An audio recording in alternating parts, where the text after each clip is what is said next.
Hola, ¿qué tal? ¿Cómo están? Muy buenos días a todos. Pues son las 12 en punto, hora del centro aquí en Houston, Texas. Y vamos a comenzar con este seminario que hemos preparado para ustedes sobre inversión en bienes raíces en el estado de Texas, en los Estados Unidos. Hablaremos también de visas de inversión, de planes de negocio y de estrategias fiscales en este país. Tenemos un grupo de ponentes muy interesante, expertos cada uno de ellos en su materia, y los cuales nos darán información muy importante para todas aquellas personas que quieran invertir en los Estados Unidos.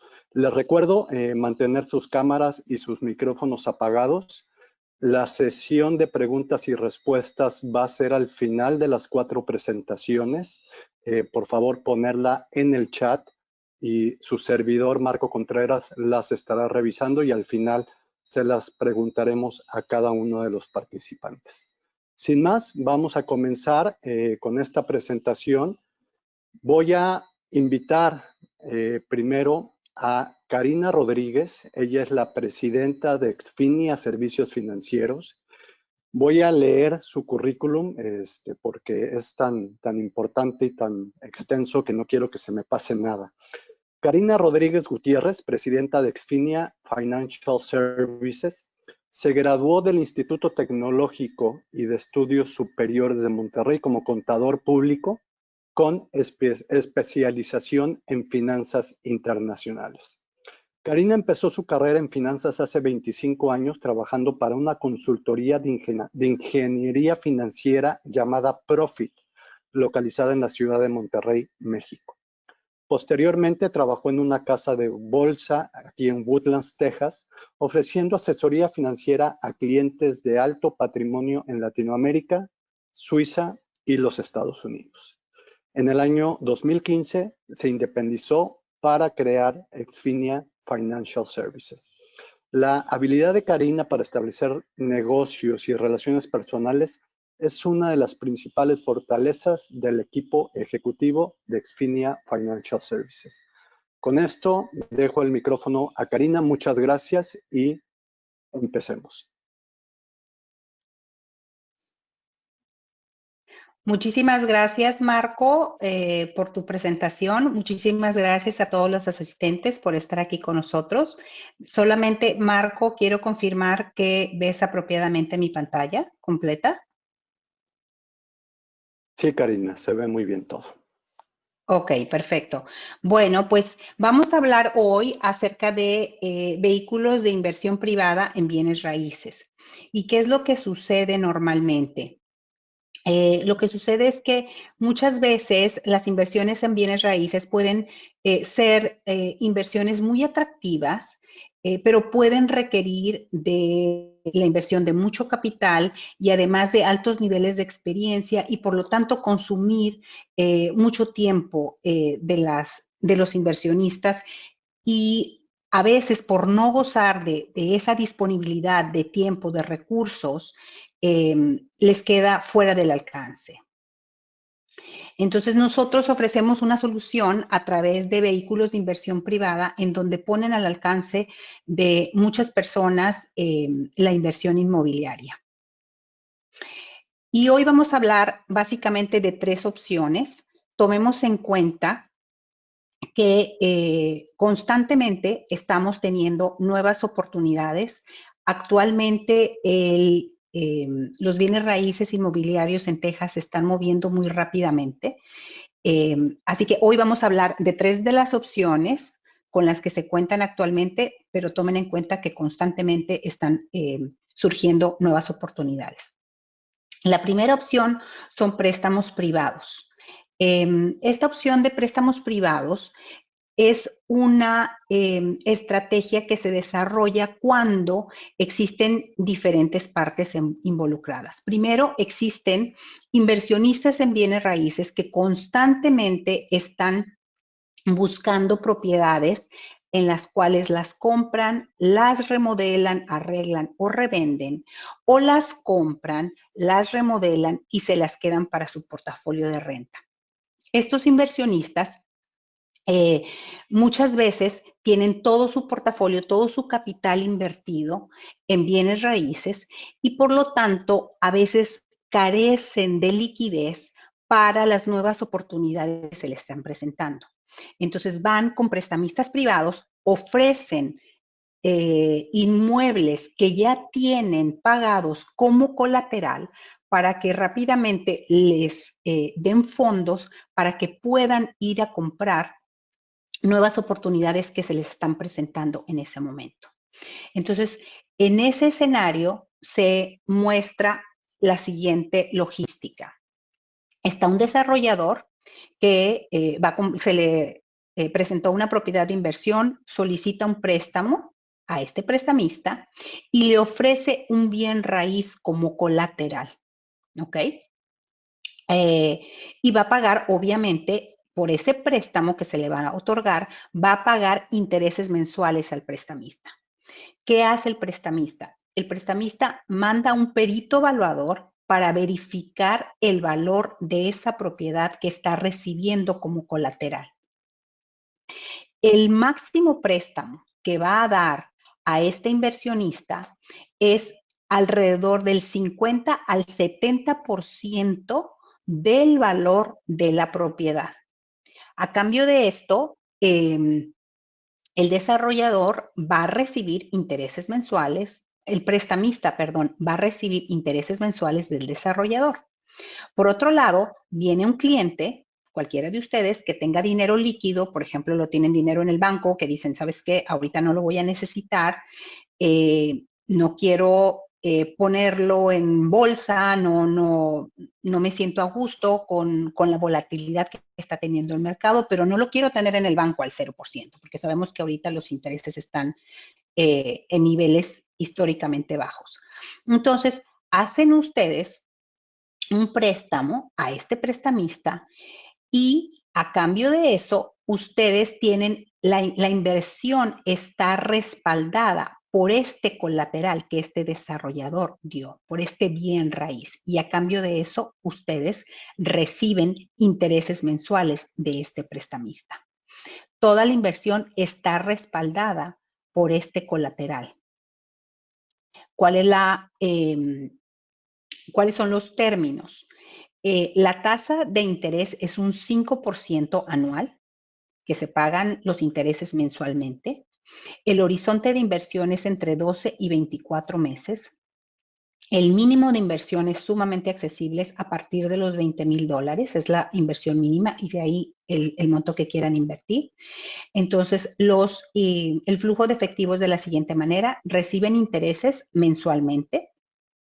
El reembolso de la inversión es cuando se paga el préstamo o cuando ustedes solicitan el dinero, siempre y cuando ya hayan cumplido con ese plazo mínimo de 12 meses.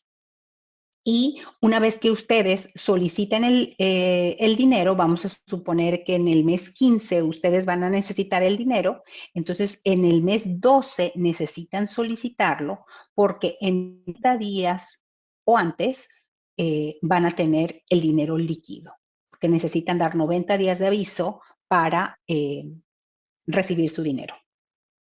Esa es la primera opción. La segunda opción, ahora vamos a hablar de propiedades en renta. Esta es la secuencia. Existe una propiedad para la renta, pero va a existir un administrador de las propiedades y él va a invertir directamente el 70% del capital. Ustedes, los inversionistas, los clientes, solamente invierten el 30%. Esto es para que ustedes tengan la tranquilidad que hay un experto en bienes raíces invirtiendo el 70% de su dinero en esa propiedad. Tienen que existir dos características para que el administrador considere que esta propiedad es una buena propiedad para comprarla y rentarla. Primero, tiene que poder comprar esa propiedad con un 15% de descuento por debajo del valor de mercado. Si no lo puede comprar con un 15% de descuento, no la compra. Y la segunda opción es que después de hacer todo su análisis y todos sus números, esa propiedad en renta le tiene que dar rendimientos netos de un mínimo del 7% anual. ¿Qué quiere decir rendimientos netos? Neto de pago de impuestos, neto de gastos administrativos, neto de seguros que se tienen que pagar y de mantenimiento. Entonces, una vez que se cumplen esos dos factores, se compra la propiedad y el plan es mantenerla de 2 a 3 años rentada, ustedes recibiendo sus flujos mensuales mientras la propiedad está rentada, y una vez que la propiedad se apreció, entonces se vende y ustedes reciben también el porcentaje de apreciación de acuerdo a el monto invertido, que fue alrededor del 30%. Aquí están los detalles. Entonces, los rendimientos son alrededor del 7%, pueden ser más, 9, 10%, dependiendo de la apreciación que llegue a tener la propiedad. El horizonte de inversión es entre 21 y 36 meses. En este caso, la inversión mínima es de $50,000.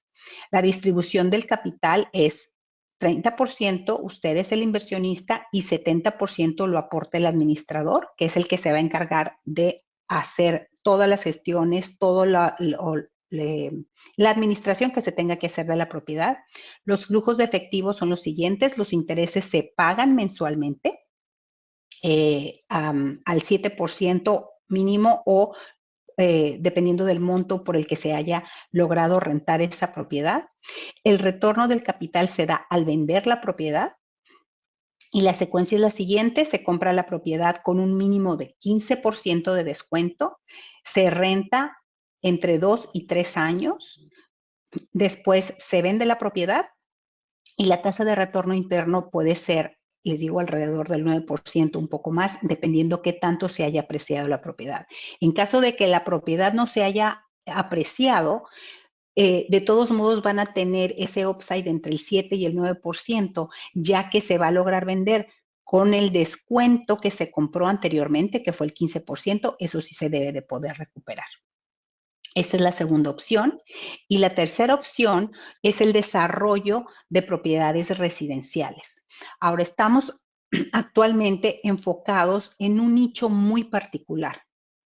Estamos hablando de propiedades en el primer cuadro de la ciudad, ya sea en Houston, Austin, San Antonio o Dallas. Vamos a ponernos de ejemplo en Houston. En el primer cuadro de la ciudad, Houston tiene 4 anillos periféricos, es una ciudad muy extensa, pero alrededor del primer anillo periférico existen terrenos en los cuales existen propiedades antiguas, pero con terrenos muy grandes. Entonces, se compran esos terrenos, se demuele la propiedad que esté ahí y en esos terrenos se desarrollan, ya sea, vamos a poner un ejemplo de townhomes. Entonces, son propiedades entre los 250 y $350,000. ¿Por qué específicamente este rango de precio? Porque aún en economías estresadas por la economía, este rango de precio entre 250 y $350,000 en el primer cuadro de la ciudad son propiedades muy accesibles. Son propiedades que personas que por cuestiones de la economía están pasándose a propiedades más chicas o es muy común que inversionistas compren este tipo de propiedades y las den en renta. Entonces hemos visto que este nicho, este mercado se está moviendo constantemente. Es un mercado que está inclusive creciendo ahorita en el 2020 durante la pandemia y por eso es que estamos enfocados en ese nicho. ¿Cuál es la secuencia de eventos? Se compra el terreno es el que es su colateral y ese terreno se empieza a fraccionar. Entonces, su colateral no va a ser más que empezar a aumentar en valor conforme se empieza a desarrollar sobre ese terreno. Y una vez que se venden las propiedades, es cuando se les da el reembolso de su capital. Ahora, pueden existir dos escenarios. Lo que nosotros negociamos con estos grupos de constructores es lo siguiente para nuestros clientes. Si el proyecto se llega a terminar en menos de 12 meses, vamos a suponer una venta temprana en 10 meses. A los 10 meses a nuestros clientes se les devuelve su capital, pero se les pagan los intereses como si el dinero hubiera estado invertido los 12 meses completos. Entonces su retorno sube, ¿no? Su tasa de retorno real sube. Ahora vamos a suponer que el proyecto tomó 13 meses. Entonces, a los 13 meses se devuelve el capital y se les pagan los intereses por los 13 meses que el dinero estuvo invertido. Los detalles son los siguientes. Es una tasa fija del 8%. El horizonte de inversión es entre 9 y 18 meses. La inversión mínima son de $150,000 y para los clientes que quieren obtener una visa de inversionista, que ahorita va a presentar el abogado migratorio Carlos Rosas, va a hablar de las visas de inversionista.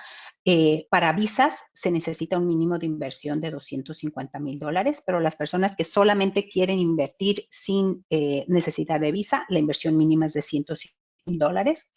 El reembolso del capital se da al vender las residencias. Y como les explicaba, si las residencias se venden dentro de los primeros 12 meses, el año completo de intereses es pagado al inversionista. Si las residencias se venden en 13 meses o más, entonces se acumulan todos los intereses hasta que se vende la propiedad. Como les explicaba, las áreas de oportunidad ahorita son en las 4 ciudades principales en el estado de Texas: Houston, Dallas, Austin y San Antonio.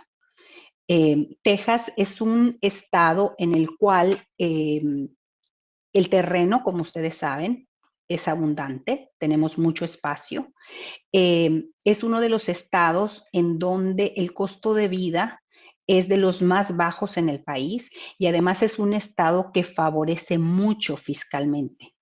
Entonces, por eso es que las ciudades en Texas están siendo muy, muy atractivas para inversión. Además de ser un mercado bastante estable, no tiene las burbujas que pudiera tener tal vez Nueva York, California o Florida, que son estados mucho más cíclicos. En Texas, la apreciación es constante, no son mercados muy, muy estables.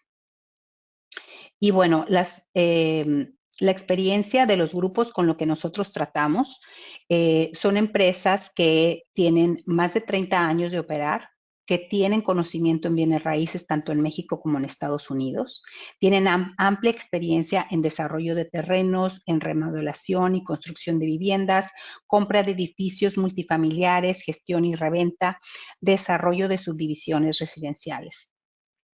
Tienen por lo menos más de $100 millones en transacciones históricas y transacciones de más de 500 transacciones residenciales y comerciales. Y bueno, aquí está nuestra información de contacto y vamos a estar disponibles para la sesión de preguntas y respuestas al final cuando terminen los otros 3 expositores. Muchas gracias. Muchísimas gracias, Karina, por esta presentación. La verdad, súper interesante. Vemos que hay diferentes opciones para la gente que esté buscando invertir en los Estados Unidos, sobre todo en el área de bienes raíces. Ahora vamos a continuar con nuestro siguiente expositor, el abogado Carlos Rosas. Carlos tiene más de 10 años especializado en derecho migratorio, específicamente con el enfoque a la migración en base a inversión, empleo y talento. Entre sus clientes están empresarios que forman parte de la lista de billonarios de Forbes, empresas transnacionales, principalmente en el área de bienes raíces, comercio internacional y entretenimiento. Carlos es abogado de atletas internacionales reconocidos y que son parte actualmente de la Major League Baseball y de la NBA, los equipos de básquetbol. En el área de entretenimiento representa artistas y agrupaciones que han sido acreedoras a Grammys, Emmys y Billboards. Antes de ser socio de Rosas Law Group, ha sido socio y abogado asociado en despachos como Foster Kwan, Marathon Oil y la Organización de las Naciones Unidas. Tiene estudios de doctorado en Derecho por la Universidad de Houston, maestría en Tratados Internacionales por la Universidad de Arizona y maestría en Derecho Corporativo y licenciatura en Derecho por la Universidad Panamericana.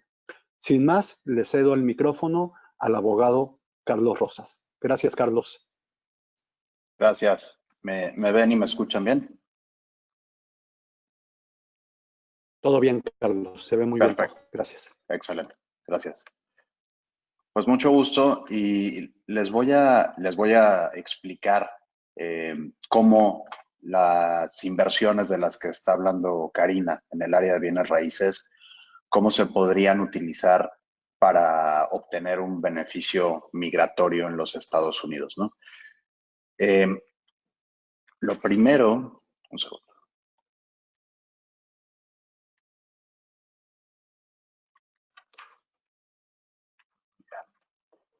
Lo primero que se tiene que hacer al momento de invertir para efectos de tener un beneficio migratorio es incorporar una empresa. Es decir, las visas de inversionista no se les dan a individuos, sino se les otorgan empresas, las cuales son los dueños, los inversionistas, ¿no? Entonces, el primer paso es decidir el lugar de incorporación de la empresa. Para efectos de bienes raíces, el lugar de incorporación de la empresa debe ser en el estado donde se vaya a comprar ese bien raíz. En este caso sería en Texas. El tipo de empresa que se puede tener, hay diferentes tipos de empresas. Hay corporaciones, LLCs, General Partner, Limited Partner. Entonces, el tipo de empresa para efectos migratorios realmente es indiferente. La parte de qué empresa conviene va más desde el punto de vista fiscal y desde el punto de vista contable. Entonces, cualquier tipo de empresa, siempre y cuando es una persona moral, califica, ¿no? Al momento de crear la empresa y lo que se va a necesitar para presentar ante migración es el libro corporativo de la empresa. El libro corporativo de la empresa está constituido por un certificado de formación con los estatutos sociales de la compañía, además de los certificados de acciones en los cuales se establezca a los dueños una asamblea de socios inicial. Tú puedes decidir si los mismos socios son los que van a administrar la empresa o puedes tener algún tipo de administradores diferentes a los socios humanos. Una vez que se tenga esos documentos, se necesita obtener el tax ID de la empresa, el número fiscal, y ese proceso va a depender del tiempo. O sea, puede tardar un par de semanas, puede tardar un par de meses, de acuerdo o no si la persona tiene número de seguro social o si tiene un IT number, ¿no? Que eso ya lo explicará más adelante. Una vez que se tiene todo esto, el siguiente paso es aperturar la cuenta de banco, ¿no? Entonces, si ponemos el ejemplo de los bienes raíces en el cual se va a hacer una inversión de $250,000, tendrían que transferir el monto, el capital, de una cuenta personal a la cuenta bancaria de la empresa y de ahí hacer la inversión. Entonces, la parte corporativa está muy ligada a la parte migratoria, porque, digamos, es el vehículo para aplicar a esta visa en concreto, que es la visa E2. ¿Sí? Entonces, la visa E2, ya como tal, se hace la inversión a través de una empresa americana. La nacionalidad de los inversionistas tiene que coincidir con el tratado que se esté aplicando, es decir, si el tratado de reciprocidad que se va a aplicar es entre Estados Unidos y México, la empresa tiene que ser por lo menos 50% de dueños mexicanos. Algo que tenemos que comprobar y que quede muy claro es la cadena de fondos, la fuente de fondos. Entonces, por eso es muy importante que al momento de capitalizar la empresa, quede muy claro que los fondos vienen o de una empresa extranjera que los dueños sean los dueños de la empresa americana, o directamente de una cuenta de banco, ya sea en el extranjero o en Estados Unidos, del inversionista en particular. Hablamos Karina hablaba de una inversión sustancial, 250,000. Realmente no hay un número en específico que la ley migratoria marque como inversión sustancial, pero el número 250,000 nosotros lo llevamos desde el punto de vista de lo que vemos en los consulados, en las aplicaciones y demás. Entonces, inversiones que caen abajo de ese monto, en algunos casos pueden decir que no es una inversión sustancial, entonces por eso se habla de 250,000. La inversión tiene que ser activa y no pasiva, y el inversionista tiene que tener el control de los activos. ¿Qué quiere decir? Que una vez que se invierta en estos bienes raíces, ustedes van a tener que tener un contrato de participación o de asociación, por ejemplo, con el constructor o la compañía constructora. Ustedes van a tener que decidir algunos puntos de dónde se va a hacer la construcción o cuál terreno van a comprar, etcétera. Y una vez que se tenga el terreno, igual de alguna forma pueden tener opinión en la parte del desarrollo en particular de ese proyecto. Entonces, el mensaje es que no puede ser solo una inversión que pongas el dinero y no hagas nada, o una inversión de una sola casa también, ¿no? O sea, algo importante que mencionaba Karina, igual de los proyectos, y que eso va de la mano con la parte migratoria, es que esa inversión se tiene que utilizar para hacer un proyecto de varias casas en este sentido, ¿no? Para que lo consideren también como una inversión activa y no pasiva. En cuestión de empleos, ustedes, de acuerdo al plan de negocios que se maneje, van a tener que tener empleos directos e indirectos. En el área de construcción es muy común que los empleos sean indirectos y que tal vez nada más existe un administrador o alguien en la nómina de la empresa. Entonces, ese esquema funciona perfectamente, explicando que los empleos en el área de construcción son subcontratistas, ya que así se maneja la industria, ¿no? El plan de negocios, que más adelante les van a explicar lo que tiene que llevar, yo solo les voy a decir que tiene que tener, que cumpla con el plan de negocios del US Small Business Administration, y tiene que tener proyecciones financieras, usualmente de 3 a 5 años. Es muy importante que para la visa de inversionista también exista un arrendamiento de una oficina. No puede ser la casa donde vivan en Estados Unidos, y tampoco una oficina virtual. Puede ser una suite con un cubículo, no tiene que ser, digamos, algo grande, pero sí tiene que tener un domicilio físico con una suite establecida. Parte de la visa de inversionista y lo fundamental es demostrar que existe una inversión en algún activo en los Estados Unidos. Entonces, en este caso, si nos vamos al área de bienes raíces, ustedes serían dueños del terreno, por ejemplo, y eso lo tenemos que demostrar en los estados financieros de su empresa. Entonces, una vez que inviertan, se tienen que hacer el contador en Estados Unidos tiene que hacer los estados financieros de la empresa, demostrando que ya existe un activo en la misma. Y bueno, aquí hablamos de la duración de la visa E2, depende de cada país. Hay tratados de reciprocidad de diferentes países. Por ejemplo, de México hubo un cambio muy positivo hace un mes y medio, en el cual la visa de inversión se extendió, de que en lugar de que se tenga que aplicar cada año, sea 4 años. Entonces, ahora la visa de inversión para México es por 4 años. En este caso, Chile son 5, Argentina 5, Colombia 5, España igual 5, ¿no? Y así, lo primero que tenemos que ver es si su nacionalidad les permite aplicar esta visa. Hay algunos países sin tratado de reciprocidad, por ejemplo, uno de ellos es Venezuela.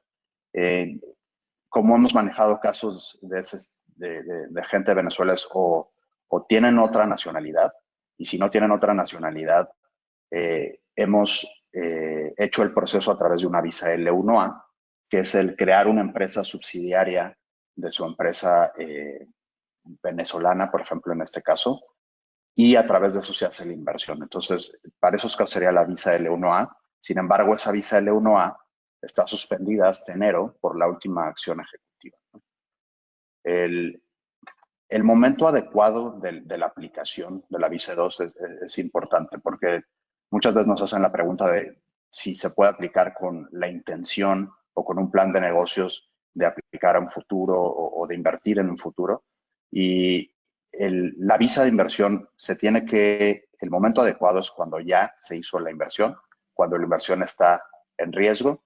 Entonces, primero se hace la empresa, se hace la inversión, se encuentra el proyecto, se invierte, y una vez que ya está los activos bajo la empresa, ese es el momento de aplicar a la visa de inversionista. Hay dos formas de llevar este proceso de la visa D2. Un proceso consular, que es en la embajada o en el consulado del país correspondiente, pero también hay otro proceso y que ahora ha sido igual de gran utilidad, ya que las citas de los consulados están cambiando constantemente bajo esta situación de pandemia, y es un cambio de estatus dentro de Estados Unidos. Es decir, si entras como turista, puedes hacer un cambio de estatus, en este caso a la E2, y bajo ese cambio de estatus obtendrías una aprobación por 2 años. Los beneficios es el aplicante principal y su esposo o esposa va a tener un número de seguro social, va a existir un permiso de trabajo para el cónyuge, y para los hijos menores de 21 años igual una visa E2 que les va a permitir vivir en Estados Unidos, ir a la escuela, etc. Una vez que se aprueba la visa E2 para el aplicante principal, se tiene que obtener un permiso de trabajo para el cónyuge, y como les digo, las dos personas, digamos, las cabezas de familia van a tener un número de seguridad social. Finalmente, en cuanto a la empresa, es importante que una vez que se realice la inversión, se siga operando la empresa. Eso no quiere decir que tengan que estar invirtiendo constantemente o sumando más inversión, pero sí tenemos que demostrar que es una empresa que del día que se creó hasta el momento de la renovación ha existido y tiene movimiento, y que los dueños tienen supervisión bajo la empresa para que se pueda renovar. Las renovaciones bajo este concepto son ilimitadas, pero sí es muy importante el que exista una operación sólida y constante de la empresa. Muchas gracias. Pasamos a la siguiente presentación y más adelante estaremos contestando preguntas. Muchísimas gracias, Carlos. Gran presentación, muchísima información muy valiosa para todas aquellas personas que estén buscando una opción con una visa de inversionista. Muchas gracias, Carlos. Y ahora vamos a dar el espacio a Federico Graf. Federico Graf es ingeniero civil, graduado de la UNAM. Obtuvo la maestría en alta dirección de empresas en el IPADE, en la Ciudad de México, y posteriormente obtuvo un MBA, una maestría en Boston. Federico ha sido empresario en México. También ocupó puestos de alta dirección en grandes empresas y fue miembro del Consejo de Administración en varias instituciones. Fundador y director de la consultoría mexicana Grupo MEDE S.A. Recientemente se trasladó a Houston, en donde fundó Business Development Group, dando consultoría a empresas latinas sobre planeación y desarrollo. Con esto dejamos a Federico con ustedes. Muchas gracias. Adelante, Federico. Como nos ha platicado Carlos Rosas ahorita en este momento, en Estados Unidos la solicitud de una visa de inversionista debe estar acompañada de un plan de negocio. Este plan de negocio, como las referencias que nos ha hecho Carlos, pues se vuelve muy importante a través de la solicitud y posteriormente también, ya cuando está la inversión activa. Existen ¿por qué se solicita este plan de negocios? Para otorgar este tipo de visa, Estados Unidos pone a condición que la empresa se comprometa a dos cosas. Primero, asegurar la generación de valor económico agregado a la economía de Estados Unidos a través del comercio interno, de la realización de exportaciones e importaciones, del pago de impuestos, etc. Y el segundo elemento es asegurar la creación de empleos, que son empleos directos o empleos indirectos, y esta cantidad de empleos depende del tipo de negocio que se esté operando. Los planes de negocio tienen que quedar debidamente presentados con los elementos mínimos, muchos de los cuales nos mencionó ahorita Carlos Rosas, exigidos por las autoridades y complementados con los datos solicitados por los abogados de manera muy específica para cada caso. La verdad de las cosas es que todos los casos de inversiones tienen puntos muy específicos que revisar. Así, el plan de negocio se convierte en una referencia oficial cuyos términos de cumplimiento son exigibles en las fechas establecidas por el mismo plan. Como dijo Carlos, estas empresas deben estar activas y por lo tanto deben estar seguras de que pueden dar información del desarrollo de esta empresa. Por ello, una vez que la empresa entre en operación, se recomienda ir actualizando el plan de negocio en función de los resultados reales obtenidos. Esto permite responder con datos y razones lógicas ante cualquier llamado de la autoridad. Es importante destacar que la falta de cumplimiento de los términos de este plan de negocio podría poner en riesgo la vigencia de la visa. Los temas básicos a desarrollar en los planes de negocios son los siguientes. Desde luego, pues es un resumen ejecutivo donde se destaca la viabilidad comercial y financiera del proyecto, así como la creación de los empleos. También tenemos una narrativa del mercado en que se va a participar, destacándose en las oportunidades que se presentan y cómo se van a aprovechar estas. La organización del negocio en términos corporativos y la organización de su operación en general. Un capítulo muy importante y debe ser muy amplio es sobre el desarrollo de la situación financiera, donde se incluyen desglose de la inversión y también los resultados más relevantes en cada uno de los primeros 4 o 5 años de su operación. Al final, las autoridades exigen presentar anexos con información complementaria sobre cada uno de los temas desarrollados, incluyendo inclusive fotos, organigramas, lista detallada de inversiones y, desde luego, los estados financieros desglosados de la inversión en referencia. La siguiente, por favor. Una vez otorgada la visa, el plan de negocio se puede aprovechar para otros fines también, ya que por su riqueza de información desde el principio de que se constituye la idea de este proyecto, puede ser un documento eje de referencia para iniciar los trámites de un servicio bancario, como puede ser un crédito, un arrendamiento, un factoraje, o bien para formular una invitación a nuevos inversionistas.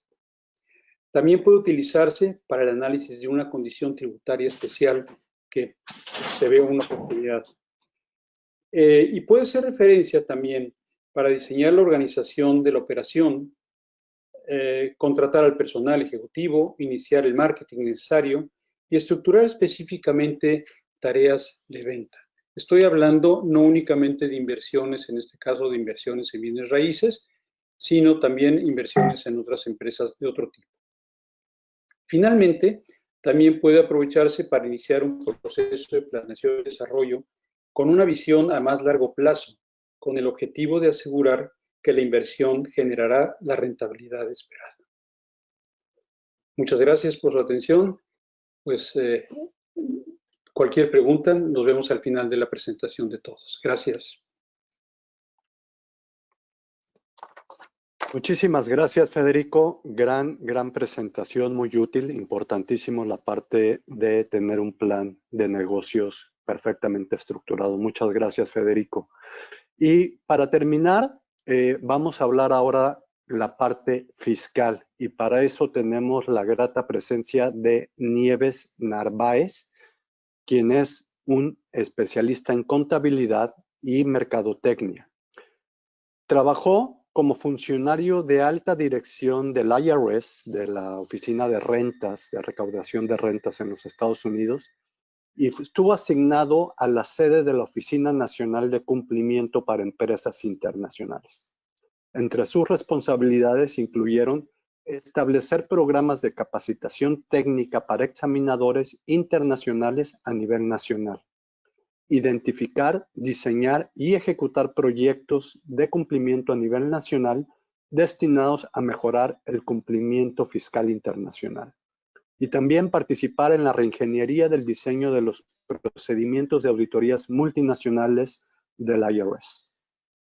Después de su retiro en 2014 como alto funcionario, inició su práctica privada como contador público.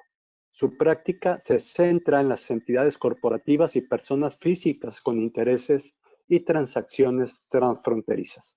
Ayuda a personas de origen extranjero que desean establecer o ampliar sus negocios con base en los Estados Unidos. También se encarga de revisar los objetivos comerciales y circunstancias con el propósito de diseñar los organismos de cumplimiento tributario que sean eficientes e idóneos para bienes y servicios. Sin más, los dejo con Nieves para que nos dé su presentación. Gracias, Nieves.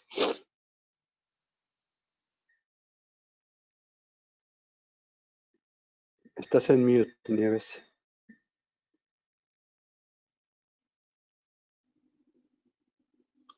Listo.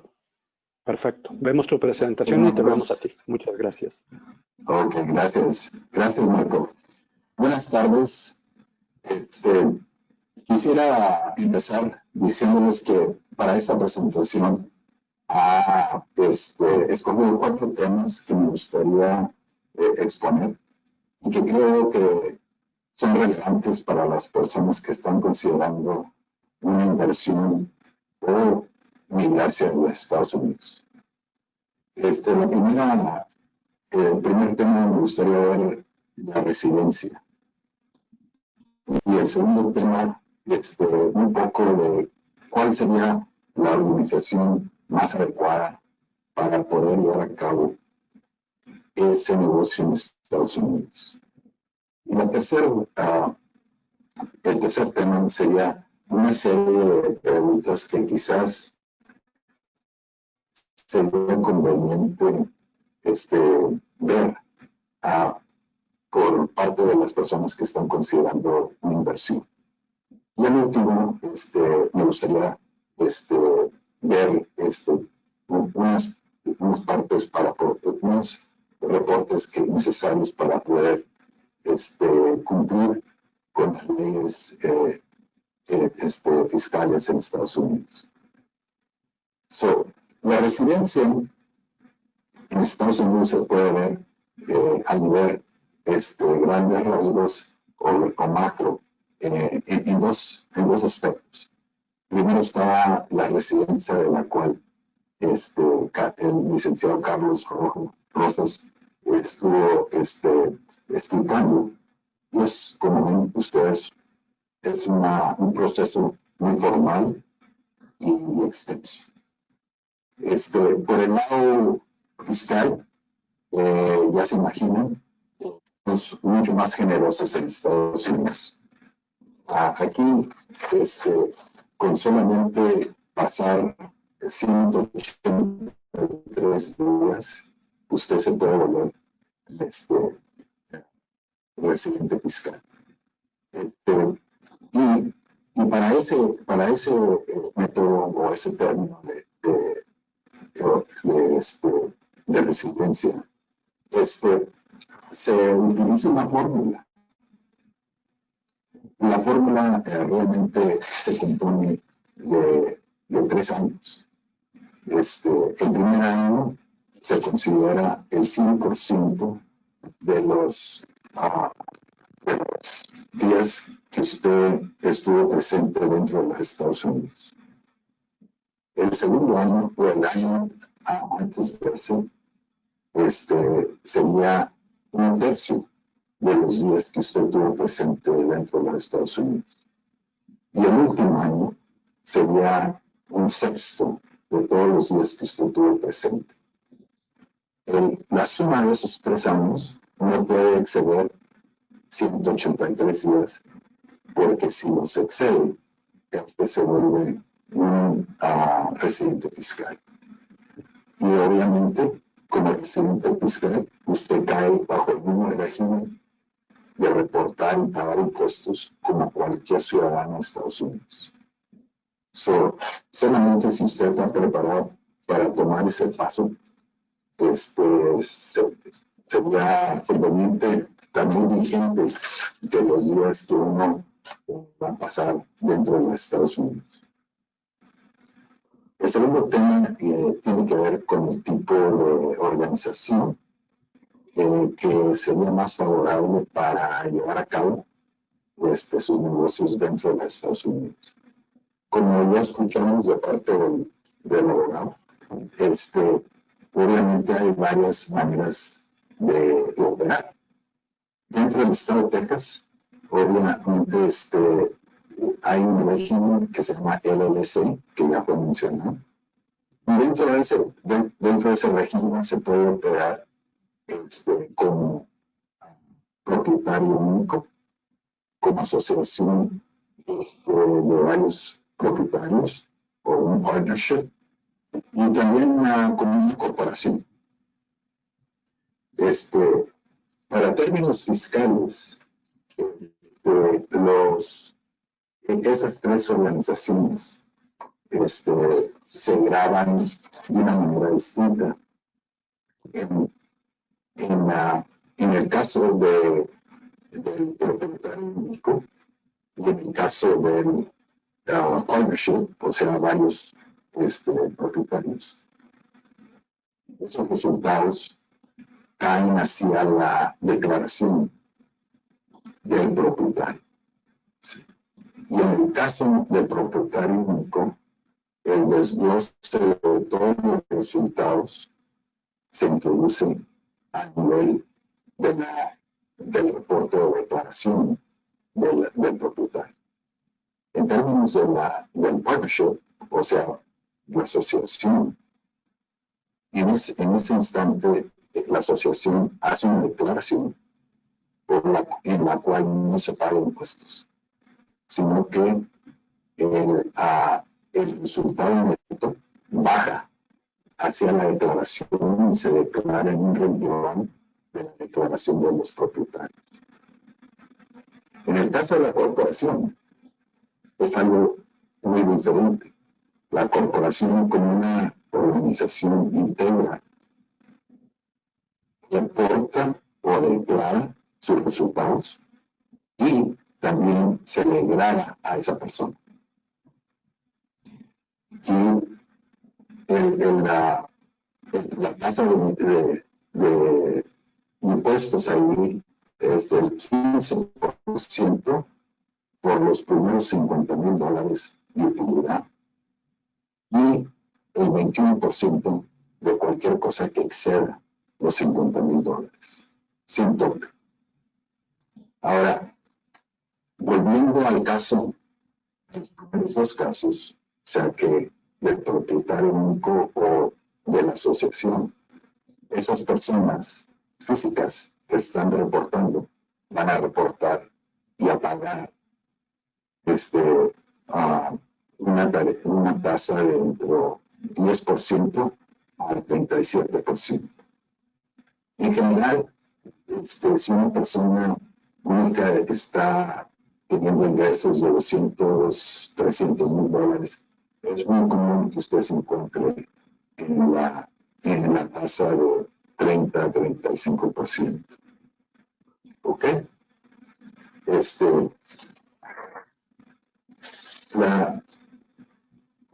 El tercer tema que me gustaría tomar es consideraciones que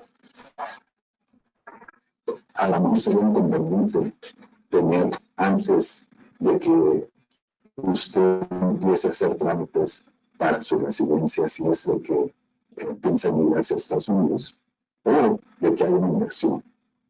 Por ejemplo, ¿cuál estructura de negocio sería más conveniente para usted? Y ahí obviamente va a depender de las circunstancias y sus objetivos. La otra cosa es cuándo financiar o capitalizar su negocio dentro de Estados Unidos, ya sea antes o después de que haya obtenido la residencia. O también, otra pregunta que sería importante considerar es qué combinación de activos que puede actualmente proporcionaría la mejor ventaja fiscal para financiar su negocio dentro de los Estados Unidos. Ahí obviamente es algo que es un punto que tiene bastantes repercusiones fiscalmente. Otra pregunta que sería importante considerar es, ¿debería usted hacerse empleado de su negocio o mantenerse como consultor o subcontratista? Una vez que usted se haya hecho residente de Estados Unidos,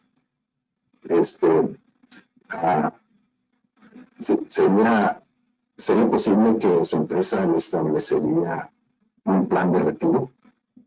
Eso también es algo que tendría que ver. Cuando pueda, cuando su empresa esté dentro de Estados Unidos y usted sea residente, puede su empresa proporcionarle un seguro de gastos médicos, que aquí en Estados Unidos es algo que lleva mucho peso. Otra cosa que también sería importante contemplar es si usted debe deshacerse de ingresos pasivos que tenga en el extranjero antes de hacerse residente estadounidense. Y por fin, otro punto de consideración sería si usted en este momento posee activos o bienes de alto valor, ¿sería conveniente venderlos antes de hacerse residente o esperarse hasta después? Estos son puntos que obviamente se tienen que considerar en cualquier momento, en particular si es usted una persona considerando migrarse a Estados Unidos. Y como por último, escogí tres reportes o tres declaraciones que cualquier ciudadano o residente estadounidense tiene que hacer anualmente. Por ejemplo, está la forma o la declaración 5471. Esta declaración desglosa cualquier corporación que usted tenga interés y que esté en el extranjero. Esa es una declaración anual. También anual es la forma F-114. Esa forma desglosa todas sus cuentas bancarias en el extranjero.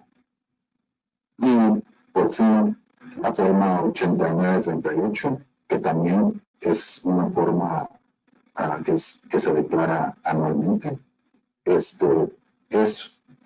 una forma que desglosa todos los bienes que tenga usted en el extranjero. En el caso de la forma 5471 y la forma 8938, el faltar o el no llenar esas formas correctamente tiene una multa de $10,000 por año. Entonces, que es muy importante que estas formas sean reportadas y declaradas correctamente. Y en el caso de la forma 114, la multa allí por falta de desglosar esas cuentas bancarias es puede ser aún todavía más severa. Con eso termino mi presentación. Solo me basta decirles que aquí estamos para servirles y obviamente para apoyarlos en cumplir las leyes fiscales y también a la vez ponerlos, situarlos en una posición que se puedan, que puedan operar de una manera eficiente fiscalmente hablando. Entonces, en las preguntas. Gracias. Muchísimas gracias, Nieves. Gracias a los 4 presentadores del día de hoy por exponernos temas tan importantes, información de valor que nos permita tomar las decisiones correctas si estamos buscando invertir y emigrar a los Estados Unidos. Les recuerdo que si tienen alguna pregunta la pueden poner en el chat para que los presentadores se las puedan contestar. Y si no, también siempre están al alcance de ustedes a través de un correo electrónico o una llamada telefónica para cualquier otra duda que ustedes tengan. Y vamos a comenzar con la sesión de preguntas. La primera pregunta que tengo aquí es para Karina, con relación a las inversiones en bienes raíces. Mencionabas, Karina, que la inversión mínima es de $20,000. La pregunta es, yo no tengo pensado emigrar a los Estados Unidos. Vivo en México y quería ver si estas inversiones de $20,000 las puedo hacer desde México sin que tengan una implicación migratoria. Estás en mute, Marista. Ya. Sin ningún problema. Tenemos muchísimos clientes que no buscan venirse a Estados Unidos, simplemente quieren diversificar su capital y quieren invertir en Estados Unidos, pueden hacerlo sin ningún problema. Tenemos clientes de México, España, Colombia, Venezuela, Chile, Argentina, entre otros países, que sin ningún problema invierten y diversifican sus activos. Perfecto, muchas gracias. Como seguimiento a esa misma pregunta, si la persona decide que los intereses, o sea, la persona que radica en México, si decide que los intereses, en vez de que se le paguen cada mes, se le paguen al final del periodo completo, 6 meses, 12 meses, ¿puede ser también? Sin ningún problema, sí. Mensualmente, Perfecto. trimestralmente o anualmente, como ellos gusten. Perfecto, muy bien. La siguiente pregunta es para Carlos Rosas. Cuando se pide el cambio de estatus migratorio, el inversionista y su cónyuge ofrecen cada uno su número de seguridad social o el número de seguridad social se obtiene con la solicitud de la visa de 4 años. Sí, la respuesta es ya sea a través de una aplicación consular o un cambio de estatus dentro de Estados Unidos, los dos obtienen el número de seguro social. En los dos casos, como lo hablamos, el cónyuge que no sea el aplicante principal tiene que pedir un permiso de trabajo, pero los dos en las dos situaciones, ya sea consular o cambio de estatus, obtienen el número de seguro social. Muy bien, perfecto, gracias. Otra pregunta es, ¿la oficina física de la empresa puede ser la constructora o el administrador? ¿Puede ser la del abogado que hace los trámites? ¿Qué alternativas hay? Puede ser la del socio comercial, o sea, del constructor, sí puede ser, siempre y cuando haya un contrato de arrendamiento.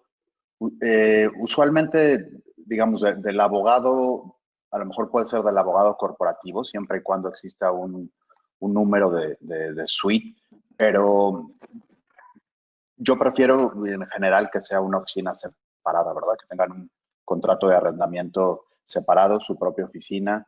Igual el contador, si les da este servicio, tiene que ser una oficina física, ¿no? Porque en algún momento no es muy usual, pero migración podría revisar que en realidad la oficina exista, ¿no? Entonces tienen que asegurarse que sí sea una oficina real y que esté identificada como la oficina de la empresa, ¿no? Perfecto, muchas gracias. Una otra pregunta, no sé si sea para Karina. El inversionista que invierte en bienes raíces en Texas, ¿puede radicar en otro estado de la Unión Americana, me imagino, en otro estado de Estados Unidos? Sin ningún problema. Pueden vivir en cualquier parte del mundo, pueden tener las inversiones aquí en bienes raíces. Perfecto, muchas gracias. Otra pregunta para Carlos Rosas. Inversión sustancial mínima de $250,000 para obtener la visa de inversionista. ¿Este monto aplica por cada socio que conforma una empresa? Supongamos que hay 2 socios en una LLC. Muy buena pregunta y la respuesta es, puede haber más socios, ¿no? Aquí lo importante es demostrar que, por ejemplo, si son 2 socios, cada uno de ellos va a tener una actividad bajo la empresa, ¿no? Es decir, podría haber un CEO que es el que lleve la supervisión en general de la operación de la empresa y un CFO que sea el que lleve toda la parte financiera, ¿no? Entonces, no hay un límite de visas que se puedan pedir desde el punto de vista puede haber varias, digamos, inversionistas o aplicantes dentro de una misma empresa. Lo único que hay que asegurarnos es que cada uno de esos aplicantes puede justificar la función bajo la empresa. Ok, perfecto. Entonces, para ver si al menos yo entendí bien, es una empresa, un LLC, que tenga 2 socios. Entre los 2 socios, la inversión mínima es de $250,000. Es decir, que si cada uno pone $125,000, es suficiente. Correcto. Ok, perfecto. Correcto. Muy bien. Una pregunta para Federico. Federico, ¿nos puedes repetir tus datos de contacto? ¿Dónde te podemos localizar? ¿Algún correo electrónico por si queremos ponernos en contacto contigo? Sí, con mucho gusto. Es fgraf@grupomede.com. fgraf@grupomede.com. Y el Muy teléfono bien. 832-451-7605.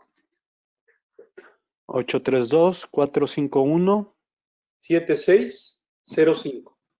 7605.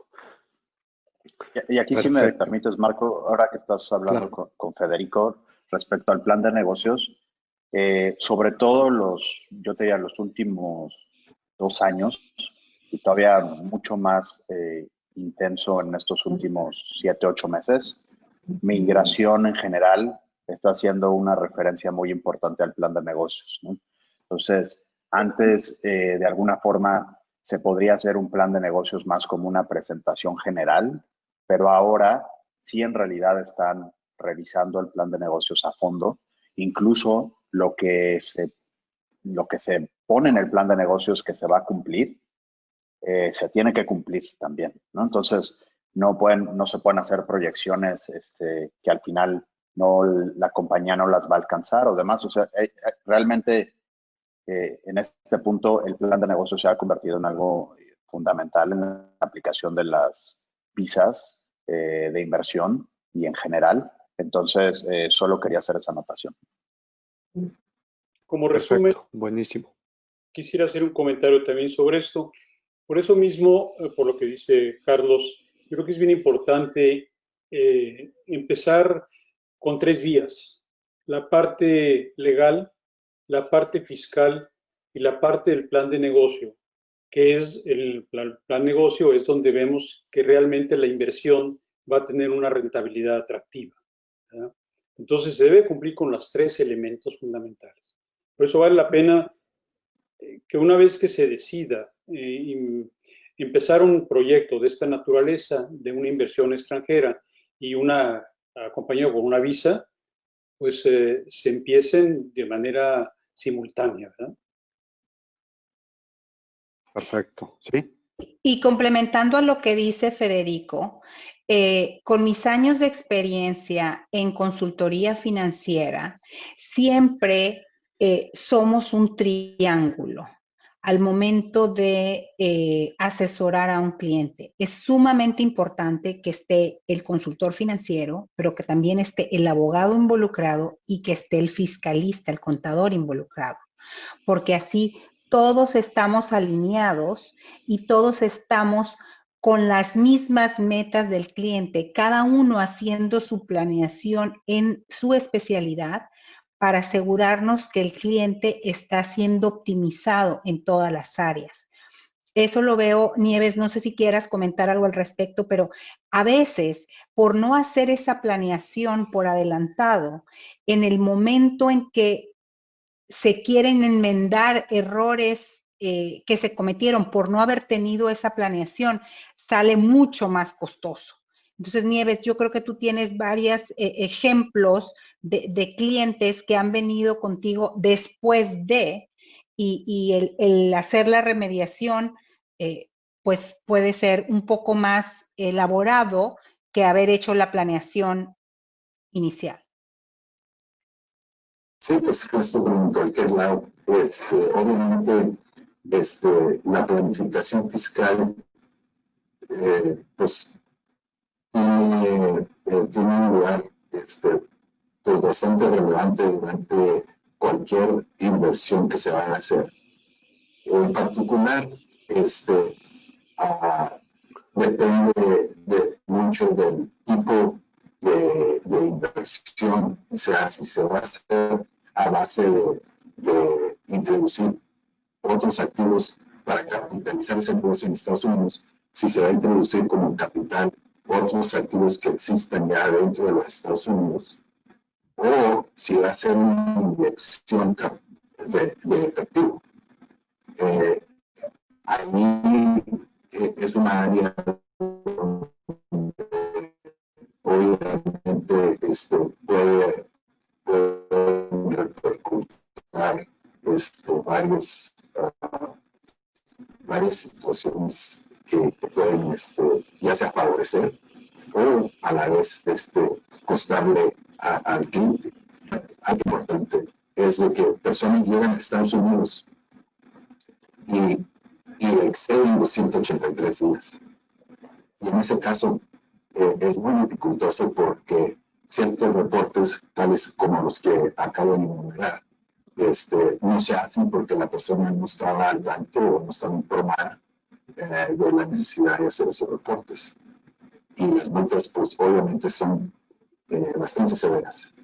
Y obviamente no más le va a afectar financieramente, sino que desafortunadamente también va a tener un impacto en el proceso migratorio.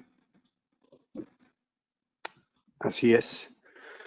Perfecto. Pues digo, como han visto, aquí prácticamente tenemos al Dream Team cuando quieren empezar o estén buscando emigrar a los Estados Unidos. Aquí está el Dream Team que les va a ayudar en todos los aspectos, planeación del negocio, la parte migratoria y de leyes, la parte financiera, la parte fiscal.